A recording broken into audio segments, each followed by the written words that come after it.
blogs on how to build a culture of empathy, and today I'm here with David Howe. Thanks, David, for joining me. My pleasure. And just as by way of introduction, you're a professor emeritus, professor at the School of Social Work and Psychology at the University of East Anglia, and that's a public research university in the UK. And you initially had worked in a career as a child care officer and social worker, and then you moved into academia. And your research and writing interests are social work theory, adoption, emotional intelligence, attachment theory, child abuse and neglect. And you've written at least 17 books, and many of them are considered bestsellers. And you're the author of this book, which I'm waving in front of me. It's Empathy, What It Is and Why It Matters. And that's what we're here to talk about. Would you like to say more by way of introducing yourself, David? I think that's pretty comprehensive, Edwin. Yes, as you say, I've come from a social work background, but over many years have moved into looking at many themes, but broadly with a people-focused aspect. I guess it's people and relationships that have driven most of my research interests. Yeah, and well, we wanted to talk about your book. It's a real broad overview of empathy. There's something like 20 pages of footnotes, so you've really done a huge amount of research and really kind of laid out the different aspects and fields of empathy. Topics of empathy. What led you to take on this book as a project? Well, it dates back a long way. When I was doing my training in social work, my professional training, doing a master's in it, I was required to do a dissertation at the end of the 2 years, and I was going to do a piece of research looking at suicides under the supervision of a sociologist. But we were trying to get access to court records, but they failed at the last minute. So I was left high and dry with no dissertation topic. And so I thought, well, one of the things that had interested me during the last 2 years was empathy. So I thought I'd do a very brief dissertation on empathy. And that was over 40 years ago. Wow. And it lay dormant until a couple of years ago when I thought, that's a topic that I'd like to revive. It was getting very passionate, of course. I mean, you'll know better than I do that it's very much in the air these days. And I felt that it was right for me to just do a review, partly for my own satisfaction, but also to try and introduce it primarily to a social work and counselling audience. But once I got into it, I got very excited and re-engaged with the topic. So I was really pleased I had the chance to revisit it. So what I'm hearing there is that for 40 years, you've had it kind of in the back of your mind, so it's kind of maybe been percolating there, and your work around social work and attachment theory and child development seem to all really fit right in with that topic. So all that research, all that study, I'm sure kind of informs your work. Yes, that's right. I mean, it was never really something that had gone away. It was always bubbling beneath the surface and was informing a lot of what I was doing. So I thought it was a good time to try and revive it. So I approached my publisher and suggested to her that maybe I could just do a review of other people's cutting-edge research on empathy, and she said, will it sell? I said, I don't know, but I'll enjoy writing it. So she's very good. She gives me lots of license and freedom, so she let me get on and do it, and had a thoroughly good 2 years researching it and eventually writing it all up. Well, it is. The book is really great in terms of just the amount of research in it, and I can see you've really just really researched, very thoroughly researched the whole scope of of empathy and kind of broken it into these different topics and categories. And something like this would be like a great foundation for a wiki, something that could be online with images and videos and all that kind of stuff. Okay. I mean, just that I thought that I had that would, but obviously more creative than me. What? You're more creative than me. Oh, obviously. But I like the idea. It's good. My publishers, I think, are getting more into that kind of territory. Macmillan, I think, are getting on to trying to not just write books, publish books, but also use other media as well to try and promote ideas. And I think this one, they've already been tempted to think about it slightly more adventurously. So this is a nice opportunity for me to have a chat about it online with you, and to see what you make of it. Yeah. Well, what do you think is a good way? Do you want to just kind of give an overview of the book, just kind of how you kind of got into it and how it kind of progressed and how you laid it out? Okay, that's a good way to start, I think. Well, because it's a topic that's featured a lot in my thinking work over the years, but it cropped up in unexpected areas, and I hadn't really thought about it in a very systematic way. But I suppose, looking back, I thought I've come across empathy in counselling, I've come across it in sociological research. The phenomenologists were trying to understand people subjectively, so they talked about empathy. I've done a lot of work on attachment over recent years, and it keeps cropping up there, usually with slightly different labels, not always using the word empathy, but words like attunement and mentalizing and mind-mindedness, slightly different, but nevertheless coming out of the same kind of territory. And I thought, gosh, this is surprising. All sorts of people seem to be using it. And then one or two significant books, of course, got published, particularly from the 2000s onwards. And so I began to reread stuff on empathy. And what I decided to do was just treat it discipline by discipline, category by category. And then, of course, that meant I had to revisit the origins of the word. And as most people will know who've taken an interest in empathy, it begins with art appreciation and aesthetics, and how people in the 19th century felt that the only way to appreciate and understand a work of art really was to try and get a feel of the work of art from the inside of that particular piece of aesthetic, artistic beauty. And I thought that was quite a powerful way to introduce the topic. So I looked at it partly chronologically, but also partly conceptually, beginning with the aestheticians who were looking at it from an artistic point of view, and that got me going. And then I thought, logically, having set the scene in that way, then bit by bit I looked at each discipline that had looked at it. The evolutionary psychologists got very excited by empathy and the ability of human beings to understand and communicate with each other, to read other minds, to tune into other people. So they felt it was such an important skill that it could in part both explain the large human brain and the fact that we became a very cooperative, collaborative species, group living species, and without empathy you couldn't really be a successful group living, collaborative species. So I gave them some airtime.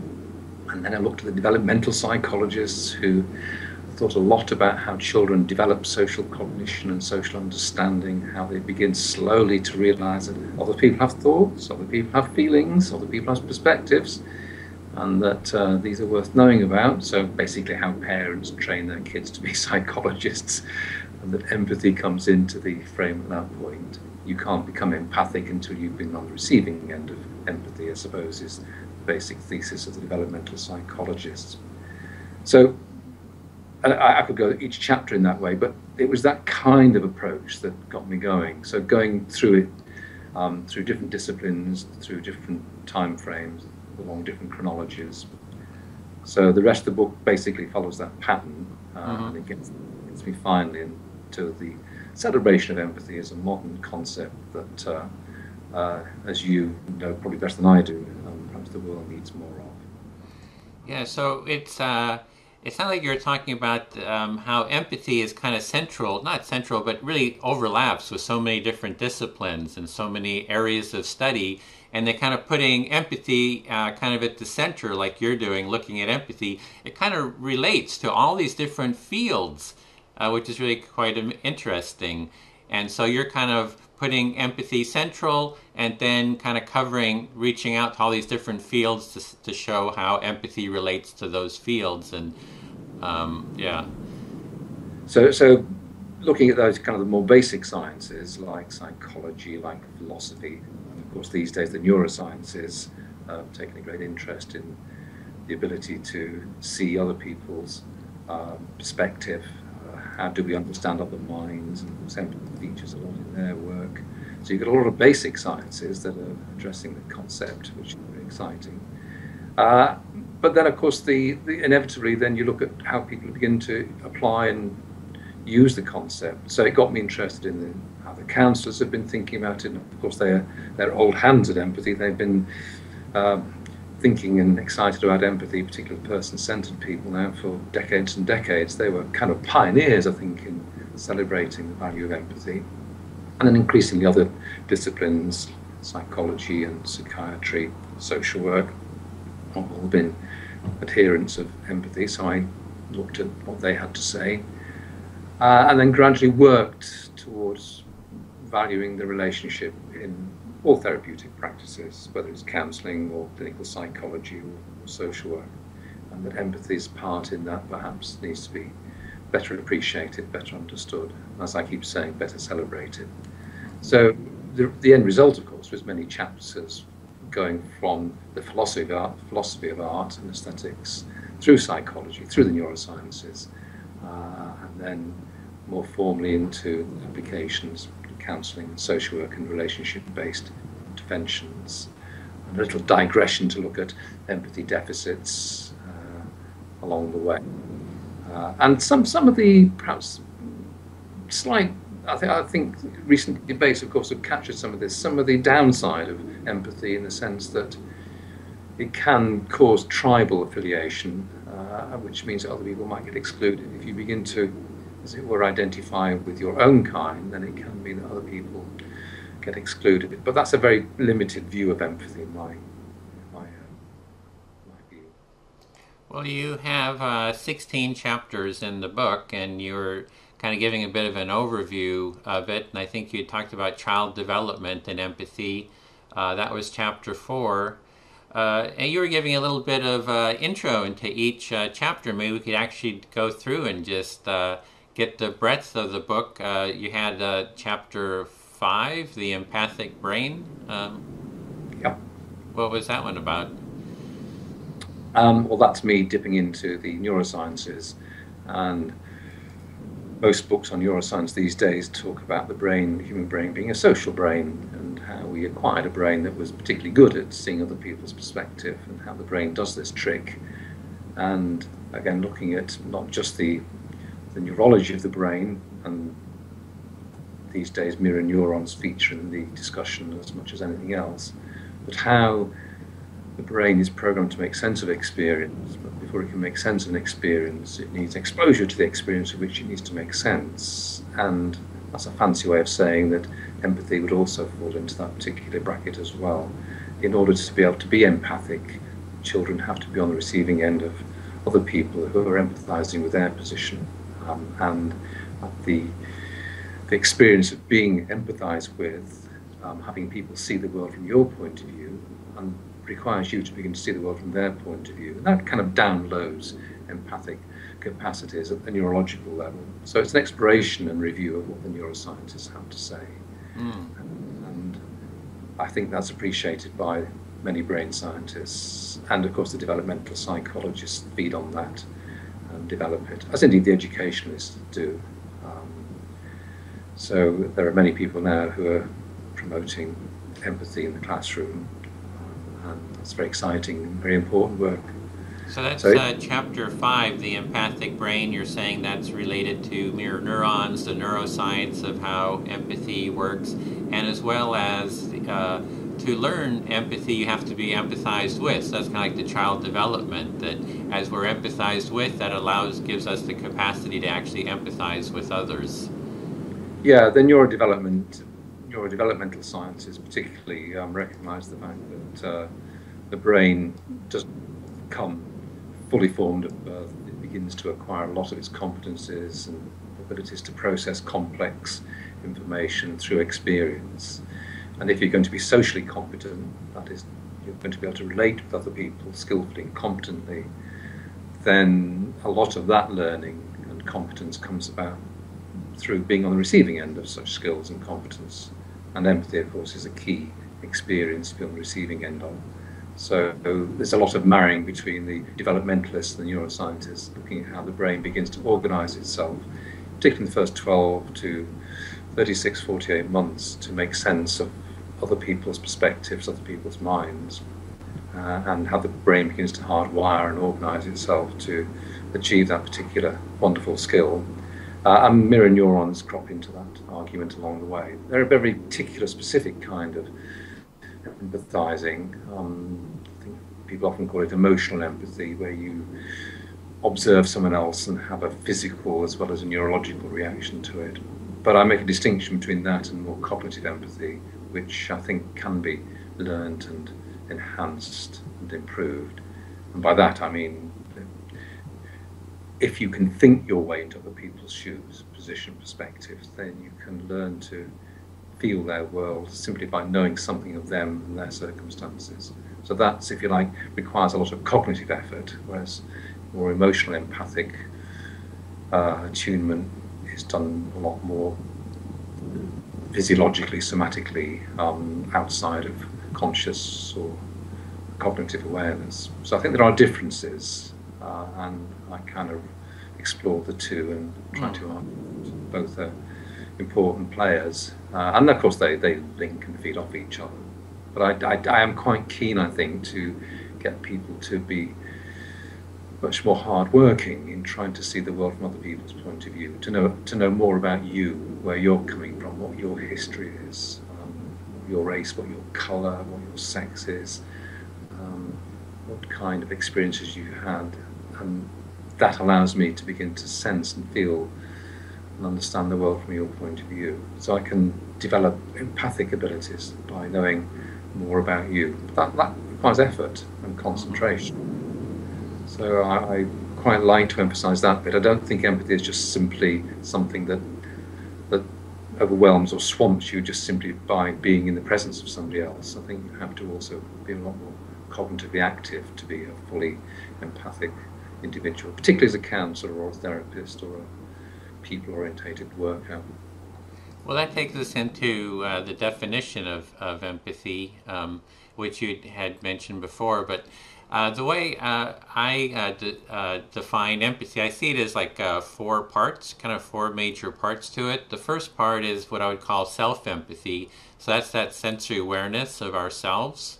And the better we can tune in to our own selves and maybe even, put words to our experiences and be tuned into the feelings that arise in us, the better we're actually able to kind of be like a canvas or a film screen or whatever, that we can be more empathic to others. So it's kind of like a starting point.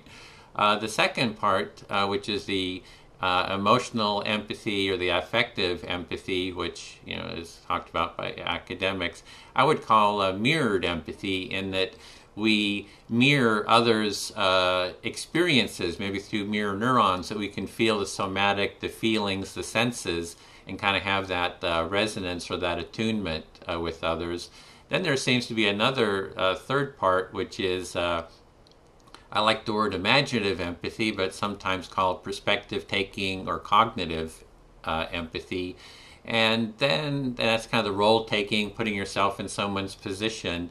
And then the fourth part is empathic action, that as we kind of attune with someone else, that we naturally want to contribute to their well-being or kind of interact with them, and that there's like a creativity that comes up about how we do that, so that we take kind of action, but holding awareness of the other person in our action. I see that especially like in mediation and conflict resolution, where 2 parties are really mad at each other, totally pissed off.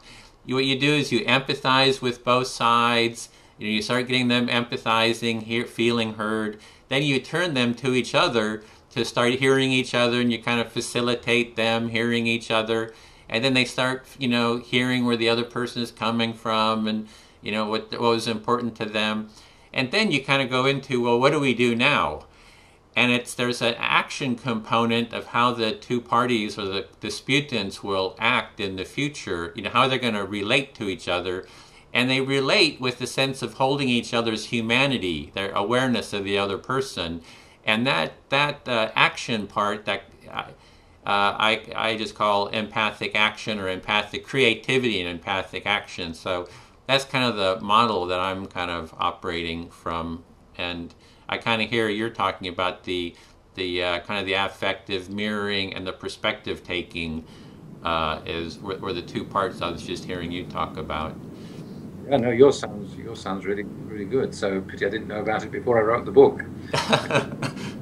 I could have stolen it. That would have been great. Would have loved it if you had stolen it and articulated. I'm terrible at writing. I like talking and writing. You're a really good writer. I can see you're very organized and systematic in your writing. I think that's a compliment. That's true. Yes, I can't get my thoughts together until I've written them down and sorted them out, which is why I really enjoyed writing the book on empathy. Well, I wish I had that skill, so I admire it. So that's where I'm coming from on that. So there's another point. What I was hearing, the way you were describing empathy, is trying to understand the other person. Now, that seems to be a little bit more of a, there's a mirrored empathy and imaginative empathy. With the imaginative empathy, you can kind of do role playing, right? You can say, I am you, and I take on your position, but I operate from my own feelings of what's coming up for me, but knowing that I'm in your position. And that's like an imaginative empathy, kind of a role-playing. There's another kind of a posture of trying to understand you. Like, oh, I understand that you're, a professor, you'd studied this. I understand your family background. I just try to gather information about your experience. So that seems like a little bit different, actually, than mirrored empathy and imaginative empathy. Something kind of in between. Yeah, no, I could go along with that. I suppose having worked in the child abuse and neglect field, where often it's very difficult to empathise and see the world from other people's points of view if they've been abusing or neglecting their kids. And yet, until you make that connection with them, until they feel understood by you, not condoned, but understood by you, through some kind of empathic engagement, then the chances of them really forming any useful alliance with you therapeutically are almost zero. But this is a group of people that it's particularly difficult to connect with. And so I think it does behove any worker in that field to really try hard to see their world from their point of view as understandable, how they got there, perhaps how happy or difficult it is to be in their shoes, but nevertheless to try and connect with them, their experience, their background, their history. And until they feel understood by you, then often they really just don't want to go anywhere in that relationship. So I think it was that kind of experience that encouraged me to think about the effort it requires workers to really appreciate what it's been like to have been rejected as a child, abused as a child, your adult relationships are like to be the victim of domestic violence, and how shitty life is at the moment.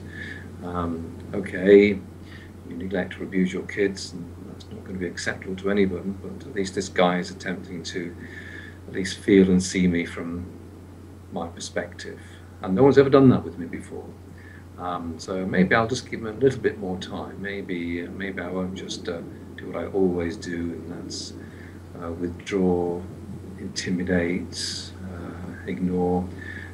Maybe this is someone who perhaps might just begin to see things from my perspective and understand how sad, unhappy, frightened, upset, confused I am. It's that kind of thinking that got me into that position.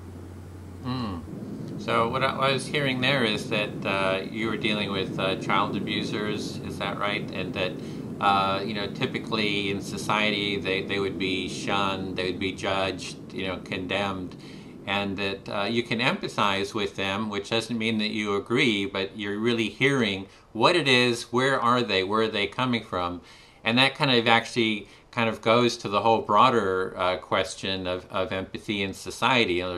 There's mass murderers, there's people like Hitler or Stalin, or these people in so many third world countries who have done genocide, that you can hear where they're coming from, what it is, what led them to where they are, to do what they did.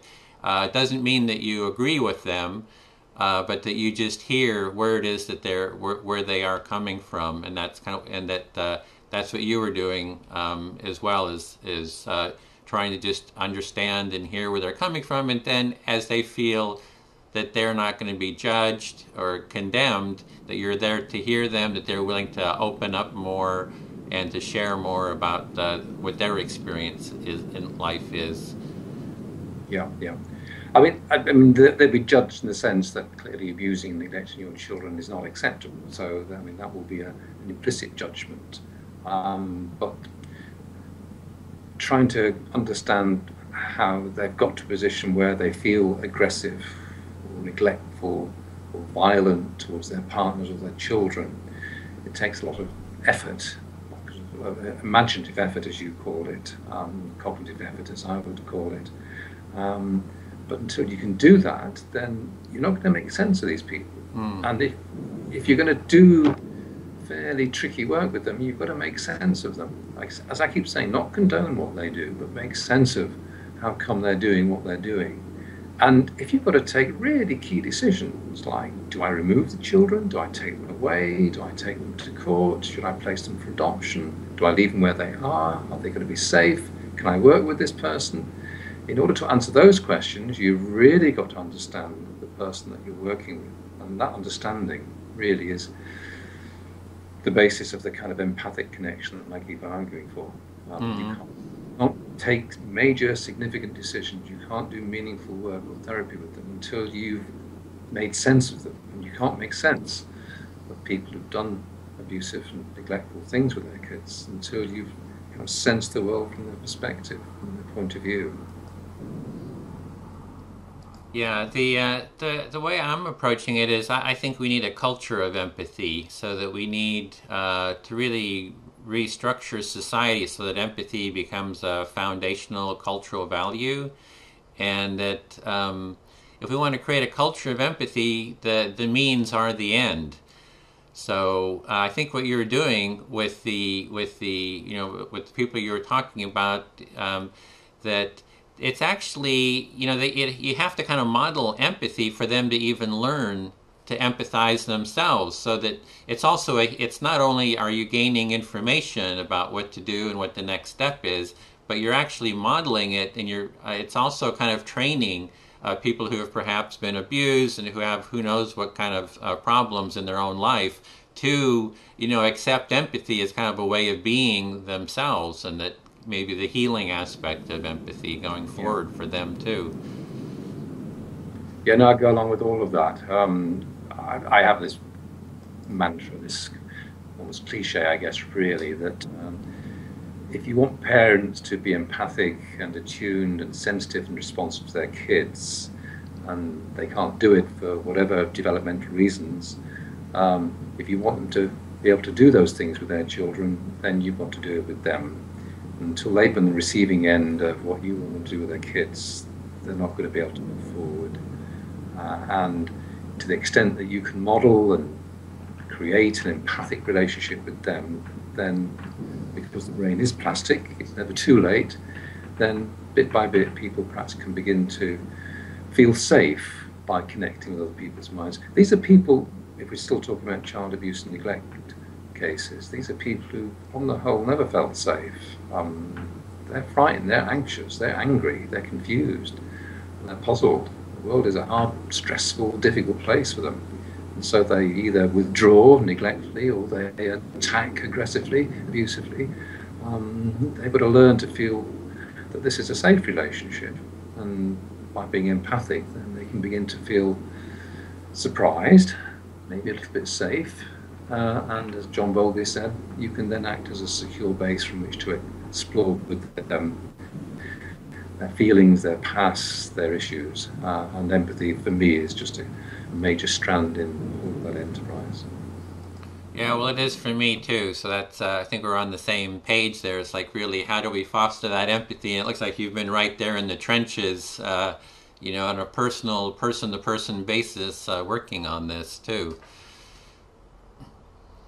So that was chapter 5 we were talking about. Then chapter 6 was individual differences in empathy levels. Oh yeah, yeah, yeah. Um, yes, that really was born out of the recognition that I suppose it must have been inspiration by people like Salmon Baron Cohen, whose work, of course, you're very familiar with. Recognition that there are degrees of empathy from those who are high empathizers and to those who are low empathizers, and what's brought about those particular individual differences, sex, gender, history, development, upbringing. All sorts of things can affect one's empathic skills. Your developmental disorders, back to abuse and neglect again, can interfere with your ability to empathize. So recognizing that there is a range of empathic talent out there, but we can always foster more of it in those who perhaps are least gifted with it. So it's a recognition that it does come normally distributed in any typical population. And that recognition perhaps ought to inform our thinking about empathic therapies, empathic societies, empathic organizations, or indeed empathic cultures and communities and societies. Yeah, so it's basically the notion that empathy is not an on-off switch. It's not either just on or off, that it's more like a dimmer switch, that you can make it brighter and brighter or dimmer, so that and then we can, if you think of it in those terms, we can see what it is that what inhibits it and what increases it. So how can we kind of turn that dimmer switch higher for people? I think particularly for people who've suffered difficult childhoods and relationship histories, where I think then there is hope, and I think there should be optimism that people can get better. As we said a few minutes ago, if you've never been on the receiving end of an attuned, empathic, mentalizing relationship, then you and your brain can't develop those particular skills and capacities. But because the brain is plastic and it's never too late, a relationship where someone is beginning to tune into you and empathize with you, then the brain can begin to reorganize itself, and you can begin to feel safe, and you can begin to explore that bit of yourself that previously you've not recognized, understood, or developed in a way that perhaps would be good, not just for you, but for your family, for your children, and for your relationships, and indeed for the world at large. Yeah, so hearing there's a lot of people in society who just haven't been empathized with themselves, haven't had role models, and haven't been able to develop it. So if they can have the experience of empathy, someone who, like yourself, is there listening and modeling it and hearing them, that then it kind of gives them a base to start nurturing it in themselves, and that their level of empathy can rise. And for me, it actually ties in with, if we know this is kind of how empathy works, there's really a responsibility of society, just like society deals with making sure that people have enough food and water and shelter, that it's almost like there's a responsibility, if we know that people need empathy to thrive, that society has a responsibility, it seems like to me, to really actively, consciously, and responsibly foster empathy within society. Absolutely, yes. And unless it's there in the way that you describe, then of course it's just not going to flourish. And to flourish is to produce, I think, civilized, humane societies. And if that's a definition of the good society, then I'm all for it. Yeah. And indeed, if a lot of the people, again, you've already met and discussed and worked with a lot of these people, like Mary Gordon, on groups of empathy program for kids in school, really good. Therapeutically, there are people who are beginning to play around with these ideas, particularly the kind of folk that I work with. Again, all very good, all very helpful. So Sorry, just something's got my screen down there, which I didn't quite read. It was in red and looked rather frightening, so I'll ignore it. Oh, yeah, I think that might be just a bandwidth. Unfortunately, we have low bandwidth here, and it's probably just Skype letting you know that, hey, we have low bandwidth here. So I think we're good. So that was great. That was chapter 6, individual differences in empathy levels, and then chapter 7 is when empathy is absent or low. Yeah, that's me stealing Simon Baron-Cohen's work, really, but adding a few other people into the mix as well. I like what Simon says and writes about, and of course he wrote that classic recent text, 0 Degrees of Empathy, and it was really just trying to do justice to his thinking and ideas, and then capturing other people's thoughts in the same field, and just saying, look, actually, for various reasons, either genetically, neurodevelopmentally, through experience, there are different degrees of empathy, and we can measure these, and in cases where there is the prospect of change through empathic mentalizing relationships, then we can increase those who've perhaps got lower empathy particularly through developmental reasons and difficulties. And even with people who've got neurodevelopmental disorders or genetic reasons for perhaps having low empathy, we can begin to appreciate perhaps ways of teaching them skills to recognize that other people have perspectives that will help them develop social skills and competencies. So yes, it was, as I say, a bit of a steal from stealing Simon Baron-Cohen's work, or building on it, I would say, maybe. Yeah. No, I always enjoy what he writes anyway. So, and I live in Norwich in the UK, and he works in Cambridge, which is only 60 miles down the road from where I work. Not that he knows me, but he's only a stone's throw away from where I work and operate. So he feels like a local lad to me. Great. International reputation. Well, there's also what I was just thinking about. You kind of talking about measuring. Had you, and I've talked to some people about just that there's no real good measurements for empathy, that there's kind of these unempathic kind of measurements, self-assessments, and from what I understand, even from the work of Carl Rogers, he says that, self-assessment doesn't work very well. So what do you think about the whole measuring of empathy kind of topic? Yeah, I think self-reported measures are always difficult, if not suspect. So I think we have to be a little bit cautious about what they're telling us. Again, I think the psychologists are probably the smartest folk around on this kind of topic, particularly these days with all sorts of ways of. Again, back to Simon Baron-Cohen, he has this rather nice test of reading the emotions in the eyes test. Are you familiar with that, Edwin, yes, at all? UC Berkeley has one, the Greater Good Science Center. They have a version of that too. Yeah. So there's quite a lot of stuff around that territory. So these are ways of trying to pick up on people's ability to read facial expressions, pick up on feelings, and get a sense of the other person's perspective. And I think these days, with quite a lot of complex computer programs that can pick up all sorts of very subtle cues from people's interactions, both with screens and people and faces and behaviours, then there are more solid ways of picking up on what I think we can generally call empathic responses, both of the affective, emotional kind, and I suppose there's less work on the imaginative, cognitive kind, and I would imagine there are people, even as we speak, actively working on trying to develop ways of assessing and measuring that. But yes, I do think there's more work required to get a handle on these kind of things.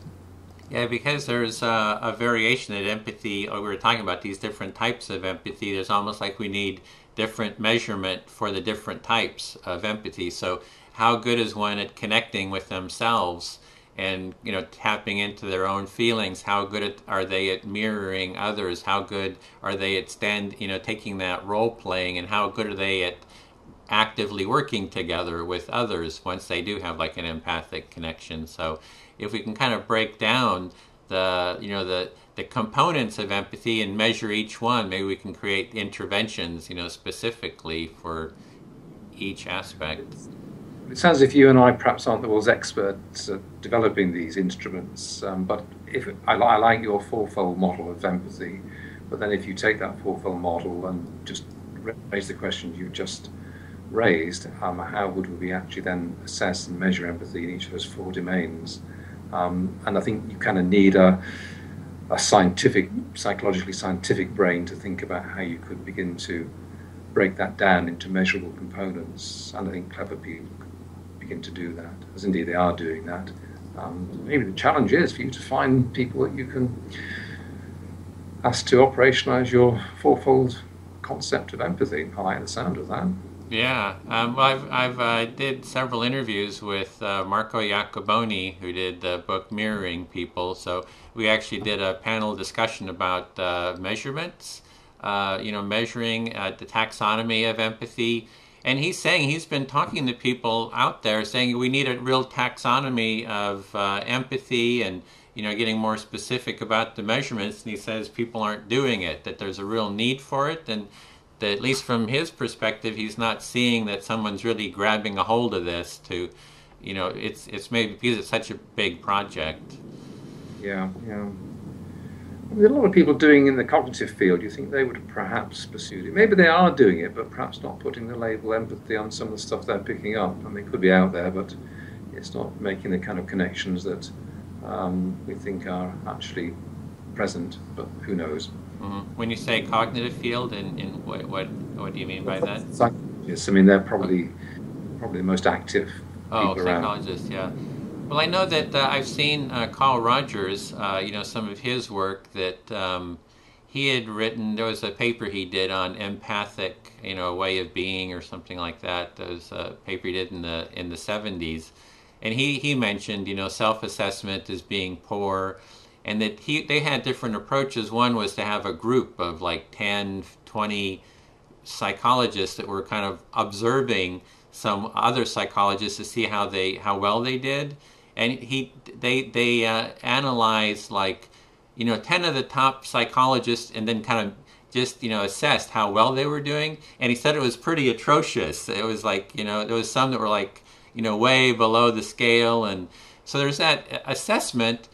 There's another form of assessment in the terms of, with empathic listening, where like Carl Rogers would empathically listen, and then the person who's being listened to tells you whether you've got it or not, whether they're being heard. So that's actually a form of a test right there, right? Is that person, the person you're talking to, are they feeling heard by what you're saying? So in a sense, that's a form of a test as well. It's interesting. Many years ago, 1993, you can see what sort of person I am. I'd done a piece of research in an adoption agency, and part of the research was interviewing people who'd been on the receiving end of the counselling and support offered by this adoption agency. And then not long after that, I did a similar piece of work looking at the consumer's view of a family therapy team, and two very different responses. The people who'd gone to the adoption agency were just couldn't compliment the therapists and counsellors enough. They thought they were really good, skilled, attuned, empathic people. The people in the family therapy unit who'd been on the receiving end of family therapy just rubbished it. So I got these two very contrasting consumer views of different kind of treatment. So that fired me up to just review consumer, client, patient studies, those who've been on the receiving end of therapy, counselling, psychiatry, psychology. So I reviewed probably 100, 200 studies. Wow. Just to tease out what the clients were saying, what the patients were saying about being on the receiving end. And of course, what you found a lot in that kind of literature was words like warm, friendly, empathic, understood me, accepted me, acknowledged me. Very different kind of language to those being used by the therapists themselves, who tended to use more technical language. So what emerged out of it, therapists who were mindful of the relationship and the empathic aspects of the relationship scored highly in the client's mind, and those who were more enamored of the technology of their particular School of Intervention school. So yeah, so I wrote it up on, again, I just adapted a Carl Rogers title and called it On Being a Client. So it was really looking from the person who's receiving the therapy, kind of what their experience was, and the ones that were having more of an empathic experience were the ones that were more satisfied. Is that kind of what you're saying? Yeah, yeah. I mean, they wouldn't have used the word empathy necessarily, but they would have used more everyday language to capture the same sort of idea. Warm and friendly, being understood, the other person being honest with me, knowing where I was with them, acknowledging what was happening to me. And some would use the word empathy, but it was the same kind of idea. And the counsellors and therapists that were possessed of those particular skills and talents scored highly in the minds of the clients and patients, and those who were less gifted in that area were rated very poorly. So it was a fun book to do. And again, it was just a reminder as I'm talking that these themes never quite go away in my interests. So you can see it bubbles up like a little island above the sea surface from time to time. So yes, I've forgotten about that book, but yeah, it was part of the story of me and empathy, I guess. Yeah, well, for me, empathy is so central to human relationship. You know, it's like I can see why it would bubble up, because it's kind of the core. I mean, of positive relationships for me.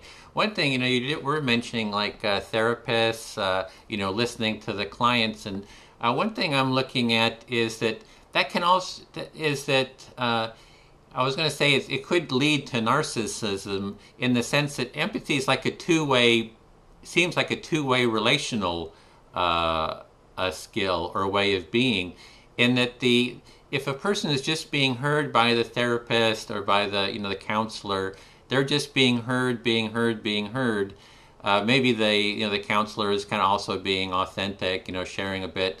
But then there's a second part where the other side of the coin is that it seems to really to be nurturing empathy within the so-called client, is that they learn how to empathize with others. So that they actually practice the empathy and the listening, and so they can be heard and they can be listened to, but they will to hear others as well seems to be a part that I find that maybe within therapy is maybe missing, that maybe that part needs to be nurtured as well. Yeah, no, again, I'll agree with you there. And again, being an empathic listener doesn't mean passive and not saying very much. I think it's a very active role that's demanded of you, and often a role that maybe requires you to be challenging as well. I don't think being empathic means that you just sit there and nod. On the contrary, I think very often you've got to be in there, in the frame with the other person, wrestling with them with the deceits and the delusions and denials that people often find washing around in their heads. And you've got to be in there challenging it. That's just as empathic, I think, as simply sensing what it feels like to be them. I think the more you can connect with people, and the more you can afford to be in there with them, struggling to make sense of their world. Mm-hmm. So it's about sharing your perspective as the listener as well. Yeah, Uh-huh. yeah. So yeah, I don't think it's a passive response. Very often, I think you see very good counsellors and therapists who are in there saying rubbish, nonsense. You've seen that before. I don't believe you. A little bit of judgment thrown in there. Can't afford to say. Well, you can't afford to say things like that until you feel that the other person accepts you and feels understood by you, and that empathy allows you to take those risks, to be a little bit more real and challenging in the context of the relationship. But you can't get to that position until you've actually engaged and connected at this much deeper, more humane, attuned level that we keep talking about. Well, something that we do is called empathy circles. So these are small groups of 5 maximum people. And we start with an intention of that we want to foster empathy, build a culture of empathy. And we do empathic listening like you were mentioning, but that one person speaks to another person in the circle, and that person reflects what they're hearing, empathically listens and reflects until the speaker feels fully heard. And then it's the listener's turn to speak to anyone in the circle that they want to about what's coming up for them, and then they get heard and they get reflected and seen and understood. And then it just keeps ping-ponging, back and forth among the participants, on whatever subject that we have. And the framing is always that we're here together to build a culture of empathy, to deepen empathy for ourselves within the circle and within society at large. And that way, what I like about that is you're kind of doing both roles, right? You're listener and your speaker too. So yeah, I like the sound of that. Yes. So well, with that we had chapter 8. I don't know. I think we're might be running out of time. How are you on time? I'm fine with going on. I'm retired and going nowhere, so it's you or the telly. Okay, it's you hear the telly, but this is in talking about empathy. Great. You can be on the telly. I'm seeing you in a video here, so you are the telly. TV. So, right, so we have. Sorry. Sorry, you were going through the chapters again. I'm just looking at the chapters to remind myself. Where we're going. We were on chapter 8, I think, psychopathy and borderline personality disorder. Yeah, well, that's a follow-on from chapter 7, really. It's just part of the lower absent empathy. So I think that was just an extension of chapter 7, in which I again look specifically at a group of people who are classically low on empathy, and of course it leads to lots of antisocial behavior and difficulties and problems. And acknowledging that perhaps people with borderline personality disorder and psychopathy and sociopathy perhaps are more widespread than we realise, not just in criminal populations, but politicians and business people and a lot of quite materially successful folk fall into that camp as well, just being a bit mischievous. Have you had personal experience in that realm with like psychopaths, doing listening with them? I haven't. No. Well, I suppose I've worked with parents who would fall into that category. Some scary moms and dads who I think would either unofficially or officially have been diagnosed with either BPD or psychopathy or sociopathy. So in that sense, yes. But not responding specifically to that diagnosis, but being aware that the person I'm working with or assessing would have had that label attached to them at some point.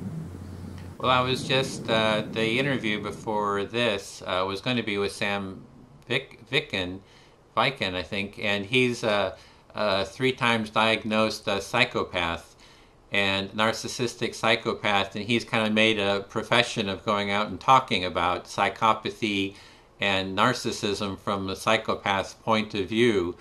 And so they actually made a documentary about him. And I interviewed him previously, and we're trying to set it up, but he lives in Macedonia, and his internet connection was like really bad, so we're still trying to work that out. But I'm really interested in empathic listening with psychopaths and narcissists. Like I've met like narcissists who you talk to them, and as long as you're talking about them, it's just like fine. But as soon as you try to get them to talk about you, it's like this brick wall goes up, and they're not interested anymore. So I'm just wondering, like, what happens if you take a narcissist or a psychopath into like an empathy circle and do mutual empathic listening, and what the outcome would be? I'm not sure, but I'm just curious. Well, you'll have to explore that one and see what happens. Yeah, no, I don't have any personal experience. Okay. I thought you might have some tips on that, but it sounds like no. Not offhand, no. Okay, well, cool. And then we had that chapter 8, then chapter 9, social perspectives and client experiences. Well, I've already covered that, I think, when I talked about the book I wrote in '93 on being a client. It's essentially just reporting what consumers and clients have to say. What they feel to be effective support and therapy and counselling generally implies and involves an empathic practitioner, professional therapist. So really it's just saying, look, this is what those on the receiving end say makes for good, effective intervention, and empathy features very highly on their list of good skills to have and possess. Not surprising, of course, but it's nice to be reaffirmed by people who perhaps it matters to most. So that was to chapter 9 that just reviewed that. Okay, and then we had chapter 10, empathic communication and helping relationships. So that went on naturally from this is what the consumers and clients have to say to, well how do the counsellors and therapists and psychotherapists attempt to practice it. So it was me trying to see what they had to say about how they valued empathy, how they promoted it, and how they practiced it. So it was starting with Rogers inevitably, but then looking at how more recent work has valued the relationship.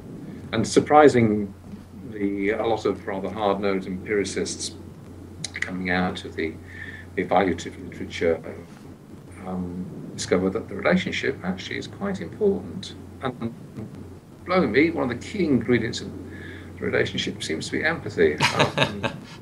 So they say, let's hear it. So it's nice to have people perhaps who are almost surprised themselves that they found that actually the relationship in general and empathy in particular feature more largely in effective outcomes than they perhaps expected. So clearly technique is important, but very few techniques work without a good solid relationship base. And to get a solid relationship base, a key component is being empathic. So before you can begin to operate effectively, whatever technique you're using, you need these very basic human skills. And they were recognising and celebrating that. So again, it was nice to hear that not just the obvious people, person-centred and the relationship-based operators, but perhaps some more surprising reviewers and assessors and evaluators were coming in with the same message. Mm-hmm. And these are, you were saying these are empiricists, these are people who are valuing measurement and analysis and so forth. I wasn't quite clear who that yes, was. Yes, exactly that. Yes, people who would go out and look at outcomes in therapy, counselling, support, measure them, and look at the components of the intervention and partialise them to see what has brought about the change, and recognising that technique was clearly important and different techniques were more effective than other techniques, but whatever the technique, the relationship and empathy in the relationship seemed to be a constant bedrock on which all these things are based.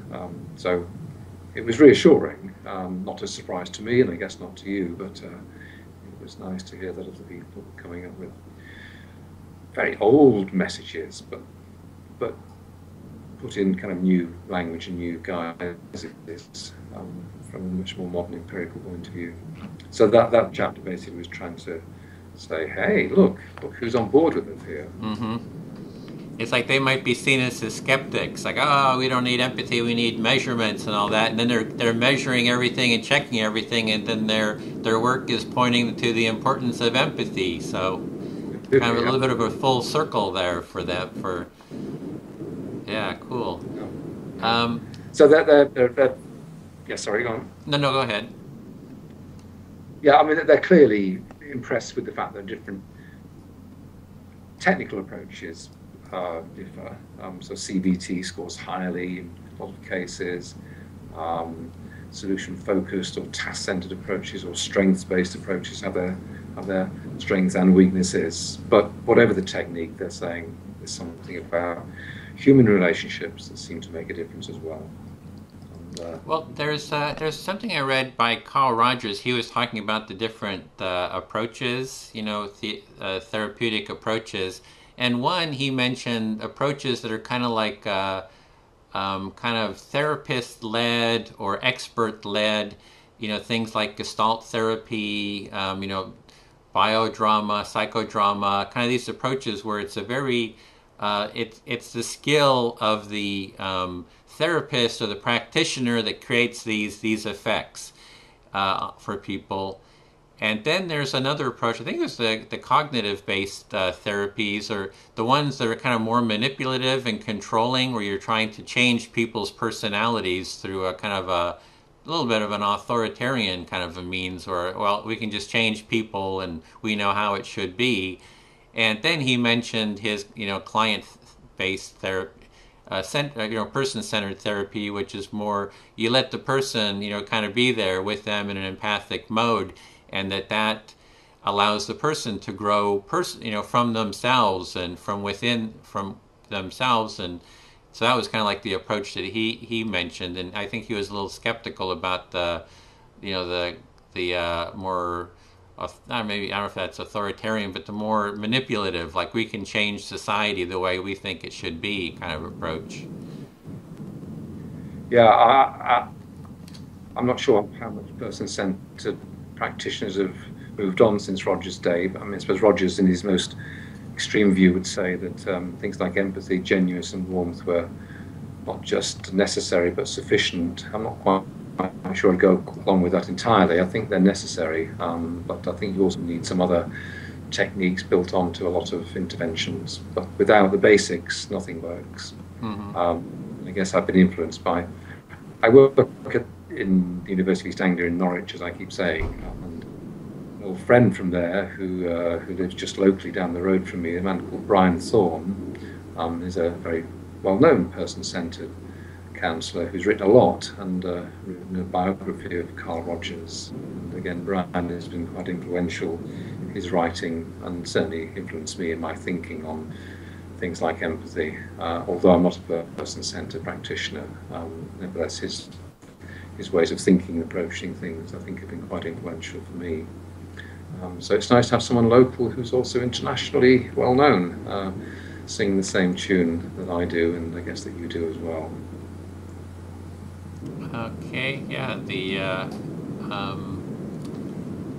I guess I look at it with a client, with Carl Rogers, I just like to take it out of the therapeutic realm. For me, it's just human relationships.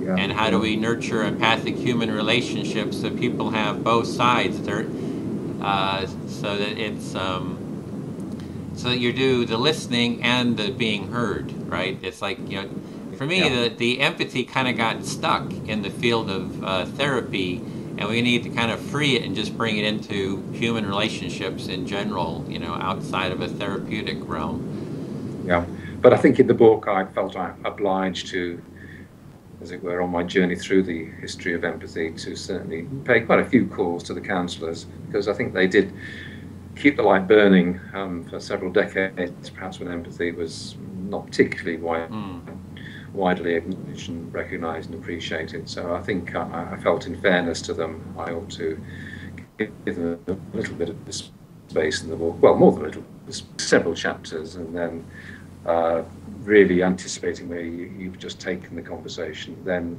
rounding the book off. I'm just looking at the headings here, rounding the book off with how we can promote empathy more generally in children, in adults, and the world at large. So the chapter headings and the later chapters capture exactly what you're saying, that empathy needs to be set free from counselling. Yeah, so it's been kind of like, in the Dark Ages, the monks went into the monasteries and they kind of kept the flame of empathy alive, and now we need a new empathic enlightenment to bring that, that flame out into society. You're the guy to do it, Edwin. You're out there. I'm working at it, damn it. So great. You're more than halfway there. That's fun. It's so fun to chat with you here. So it's like, let's see, that was a social perspective, empathic where were we? Chapter 10, empathic communication and helping relationships, I think was... That was on to why empathy works. Uh-huh. And that was me just trying to put my own spin on why I think empathy works in a therapeutic sense, and indeed works in all relationships. And it was my attempt to argue that the way we acquire empathy skills basically is the way we learn to change in any relationship. That empathy works because what it does is actually get you to connect and engage with people at this very fundamental level of humanity, and it's that allows empathy to have its therapeutic powers, not just in relationships where there are problems, but in everyday relationships as well. That because we're a social species, then we only move on and change and feel that the relationship is going somewhere to the extent that we immerse ourselves in that very social element that brings about our humanity and sense of self. So if the self forms in relationships, then the self reforms in relationships is my, I suppose, shorthand aphorism for that. Your psychological self has to form in the context of close, meaningful, empathic relationships. And for the self to evolve, to change, to grow, it must immerse itself in relationships. So we form in relationships and we reform in relationships. That's why empathy works for me.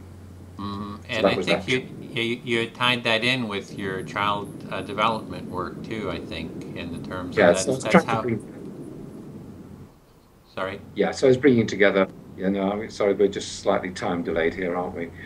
Yes, so I was bringing together the developmentalists, the neuroscientists, and what people have to say, people receiving in empathy, and trying to just make a particular case out of it. I don't think I was saying anything outrageous. It was just me trying to pull together a few threads that I felt made sense as to why empathy works therapeutically and why empathy works at the everyday level in terms of creating civilized, humane individuals and societies.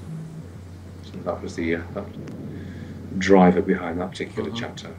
And then it was chapter 12, Empathy, Morals, and Prosocial Behavior. Yes, it was, again, another group of people, of course, who have got quite excited by empathy over the years, of the moral philosophers and the psychologists interested in what they call prosocial behavior, so morality, prosocial behavior, actually people being generous and civilized towards each other, what brings it about. So it's not just cynical self-interest. I think there is a kind of altruism and there is a selflessness, and I think empathic individuals can act quite selflessly. I also wove into that chapter, I think it was that chapter, perhaps a slight caveat that sometimes if you feel that you understand people the best who are most like you, then there's a danger that that kind of rather limited definition of empathy can make you feel part of an in-group, but also find other people as part of an out-group. And to the extent that you define people out of your group because they're less like you, of course you can be much less empathic with them, and you can do terrible things to them. You can kill them, you can incarcerate them, you can subjugate them. So although empathy at this rather crude level may identify you with those who are like you, the lack of empathy means that you can do bad things to people not like you. So I suppose the true global empathic mind would be able to put yourself in the shoes of those who are part of the out group as well as those who are part of the in group. So it was an attempt to recognise it's not all plain sailing. We need to be a little bit more subtle and flexible in our thinking about empathy, recognising that sometimes, in a rather limited sense, it can have a downside, but that's rather a limited definition of empathy. I think the recent debate you alerted me to, I remember the guy who triggered the debate, but he was having this rather limited definition of empathy. For me, was rather narrow and not very helpful. Yeah, maybe we could talk about that Paul Bloom article at some point on a separate interview, because I've been gathering responses to it. Yes, no, I read those with great interest, yeah. And that's what you're talking about there is what I'm calling the culture of empathy, where, we empathize with everyone, or we at least try to empathize with everyone, and we encourage everyone to empathize with everyone else, and that we create a culture that nurtures that as a cultural value. So that I think that ties into the into the morals and the what's kind of the foundation of our society. But I also feel it's with people who are more and more different to you, and whatever differences matter to you. And of course, that creates all sorts of possible problems. So people of different race, background, culture, history, sex, gender. You have to try harder the more unlike you the other person is to be empathic, and that's a challenge, I think, to all cultures and societies. How do we achieve that? If you're young, can you be empathic with the old? If you're well, can you be empathic with the ill? If you're black, can you be empathic with the white? If you're white, can you be empathic with black people? It's a challenge that we all have to face, and I think that's a measure of our civilization, of what we can do. So yeah, there's then you had chapter 13, promoting empathy within children. Yeah, so that's back to parents, schools, nursery. So just reviewing what the developmentalists, what the educationalists, what the philosophers say about how to bring up empathic children. So it was a fairly standard, but nevertheless useful review of how to raise empathic children. And I think we've covered a lot of the way that's done over the last 60 minutes or so. Mm-hmm. And then we had promoting empathy in adults, chapter 14. Yeah, well, again, it's my attempt to do what you've done much better than me in the last 60 minutes, say how it can be done with adults. And I think it can be done with adults, but I'm less versed in the skills and ways of doing that. It sounds as if you've really given that quite a lot of thought, and I bow to your experience in that. But the chapter was really trying to say, hey, there are lots of people out there giving this a lot of thought and attention, so let's not forget it. Let's recognise it, let's value it. You can learn to be empathic. It's never too late, and we can learn from all sorts of people. I think somewhere in those chapters I talked about writers, authors of fiction who tell us how, in order to make sense of a character in the novel, the story, they've got to put themselves in the character's shoes, feel the world from their inside. So they've got interesting things to say. What poets, what artists, what sculptors, what even musicians have to say about the need to be empathic in order to capture an experience from the inside. So I think there's lots of exciting ideas from often quite unexpected quarters. And again, throughout the whole book, I think that was something that quite excited me, that people who you might not expect to have interesting things to say about empathy often do, which is why I think the book attempts to cover quite a wide range and be fairly comprehensive in the disciplines and areas of interest it's looking at. So that chapter actually on adults doesn't just stick with the rather conventional ways of training adults to be empathic. It's saying lots of interesting people have things to say, particularly from the world of the arts, as well as the world of the social sciences and the psychological sciences. Yeah, so you have a lot of references in there of different approaches. So that's really, I find it really helpful, to put together all those different approaches for nurturing empathy. So then we had chapter 15, living well together, empathy and social cohesion. So this is the last two chapters are my kind of grand finale. So having got this far in the story, having looked at things historically, having reviewed what all these different people and discipline and experts have to say, and then bringing it all together, saying, look, this is a really interesting, exciting concept. Lots of people are writing about it. Let's bring it all together and celebrate it. And if we are to live well together, if we are to live in a civil, humane way, then we need to really savour, explore, develop, expand and promulgate empathy in every quarter we can, at schools, in our relationships, in our training of professionals, whether you're a doctor or a nurse or a counsellor or a lawyer, all these different areas of life, all these different professions will benefit from being empathic. It really facilitates and oils the wheels of not just individual relationships, but the world at large. So that was my attempt to get excited and, as I say, a bit evangelical in chapter 15, and then really ending on what it is to be a human being. That's the final chapter, 16, human being, being human. Without empathy, I think our humanity is pretty deficient. So it was like a spiritual, philosophical, existential note on which to end the whole thing, to uplift the soul.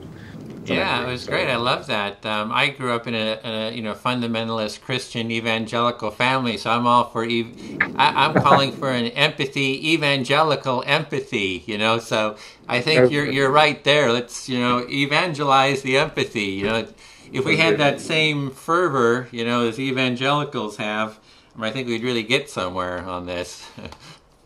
Expect to see you stomping around the place, singing the praises and anthems to empathy.